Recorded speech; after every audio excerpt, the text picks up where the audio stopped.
What you're about to see is another fiery exchange in Congress that perfectly captures how out of touch the so-called environmental experts have become. Senator Markwayne Mullin just went head-to-head with an anti-plastics activist who couldn't back up a single one of her claims once the hard questions started rolling. This is one of those moments that reminds you why strong conservative voices in Congress matter now more than ever. It's a crisis in our country. Thank you, Mr. Chairman. Thank you. Senator Mullin. Yeah, I just want to follow up with Ms. Bradford. You stated you're against single-use plastics. What specifically are you pointing at for single-use? What products are you talking about? Thanks. So definitely straws, definitely plastic bottles.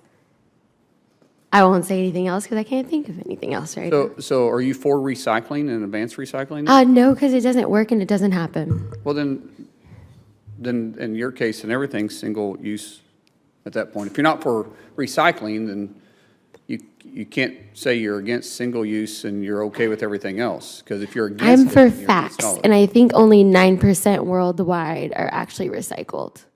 That's why I say that we should focus more on recycling. Because if you can tell me you're for recycling, then maybe we can work to something. Because a while ago you did say you wasn't against all of it because you got to be realistic. But you're against single use because that's what the chairman asked you. And so if you're against single use, then you must be for recycling. No, because it doesn't work. Well, then that doesn't make any sense at all.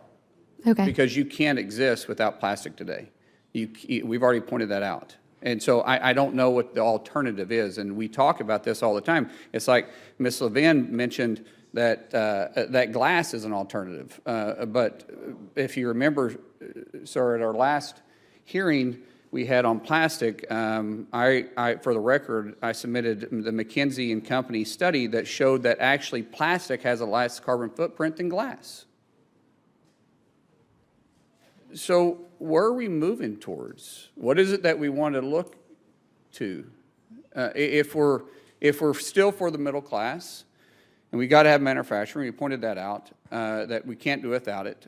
We're against it, but yet everybody here is using it. I just see a lot of people having a thought process because it sounds good, but no one's actually living by what you believe. I don't have any single-use plastics in my house. You know that for a fact? I know that for a fact because what products do you not have? What products? Because you just mentioned water bottles.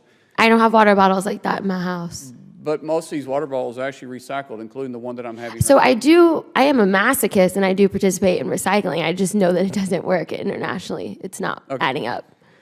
Well, I would suggest you maybe doing your homework a little bit more when you come up here and you start talking about this stuff, that you actually understand what it is, the impact that you're talking about. I do my homework. I do understand the impact. I do know I'm wasting my time recycling because most of it's not recycled. And that's because of the industry. And the fact that plastic is in everything is because the industry forced us to have it. Then quit using plastics. Well, the industry should stop making them. Quit using them. If you feel that way, then I quit. do. I just told you I do not have single-use plastic bottles in my house. I do what I can. Hold on a second. You're against all plastic, but you have plastic all around you. So if you're against plastic, then don't use it. Live by what you're saying. There's a lot of people around here that I disagree with, but if you'd live it, I do live it. I respect it. Ma'am, you don't, because you have plastic on your face, you have plastic on the water bottle, you have plastic on your feet. I do not own companies to create these things. So I cannot make these things. But until they are available, we're stuck with some things. I do what I can. Do you believe in, do you believe that we should have solar systems, or not solar systems, but we should have solar panels on our house? I do, but I'm here to talk about so solar panels what's on the agenda. I mean, they are. And they're also not single use. Neither is just bottle. Let's go to Mr. Sunday. In your opening statement, you mentioned shale gas was a big reason why the United States have led the world in CO2 reduction because the energy and natural gas liquids in your manufacturing is less emission intense than overseas manufacturing, especially compared to countries like China. Is that correct? Yes, sir. Can you explain a little bit more about that? As I mentioned, the Clean Air Task Force looked at the methane intensities, and shale gas in Appalachia has the lowest leakage of any basin in the world. And the increased use of natural gas produced in that region, including Pennsylvania, has been estimated to be about 60% of the reason why we led the world in reducing emissions as a country since '05. So big picture, the issue is how do you reduce emissions, keep costs down, and be reliable? That's the long-term challenge. The short-term challenge is every country out there that's relying on Russian oil and gas, we should be doing everything we can to get our energy over there because it's also going to be used more sustainably. Because I can guarantee you, you can see the Boston Globe feature from a couple years ago when an LNG tanker came into Boston. When we got shale gas in northeast Pennsylvania, it's the most prolific in the world. I definitely want the producer standards in my state versus Putin's regime. We saw what that led to. Do you know what the difference between the two standards are? It's an order of magnitude. I mean, Okay. it's so much so that even if you count for transportation across a tanker, shale gas in the U.S. shipped across the seas is more sustainable than pipe coming in from Russia. Because they're not using electricity in the ships to bring them here? They have combustible motors in them? Right. Yes, sir. Okay, that's what I was thinking. And trucks to get them to point A to point B, since we can't build pipelines in the East Coast right now. Right. With that, sir, I'll yield back. Thank you very much. The chair of the committee has arrived, Senator Carper. Thank you, Mr. Chairman. Before I start today, Before we dive in, make sure you hit that like button, subscribe, and turn on notifications, because what's happening in these hearings isn't just political theater. It's the front line of America's fight for common sense. Now here's the thing. Every time a Democrat-backed climate witness sits in front of a committee, it's the same pattern. Grand statements, emotional buzzwords, but zero facts. They talk about banning plastics, shutting down industries, and destroying jobs, all in the name of saving the planet.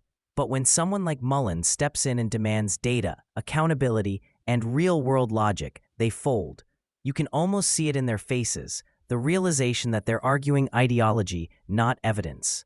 What Senator Mullin did here wasn't about politics. It was about protecting working Americans, the people who make, transport, and depend on affordable materials like plastic to survive.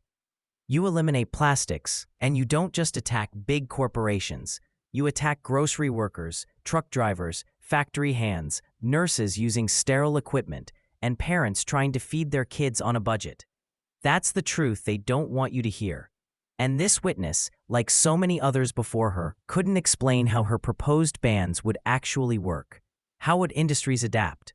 What about small businesses? What's the alternative that doesn't send costs through the roof or ship jobs overseas? No answers, just slogans. That's what's wrong with the left's approach. They love symbolism but ignore consequences. Let's also be real here. The anti-plastic crusade has become another extension of the globalist agenda. It's less about cleaning up oceans and more about controlling consumption, controlling production, and ultimately, controlling you. The left isn't satisfied with encouraging cleaner innovation. They want to dictate lifestyle, limit freedom, and guilt-trip every American who dares to value convenience or affordability. Senator Mullin is one of the few willing to push back, and that's why this moment matters. When he challenges activists in these hearings, it's not just for sound bites. It's to expose the hollow foundation of the radical environmental movement. Because behind all the headlines about sustainability, there's a real effort to dismantle American energy independence, American manufacturing, and American self-reliance. So watch closely. Watch how the activist stumbles when pressed for facts. Watch how calm and steady Mullin remains while she scrambles to justify her ideology. This is the contrast we need in Washington. Logic over hysteria, facts over feelings, and courage over conformity. If you're tired of seeing unelected activists try to dictate policy that hurts American families, make sure to share this video. Let's keep shining light on what's really happening behind those committee doors. Conservatives like Markwayne Mullin are standing their ground, and it's on us to make sure their voices get heard.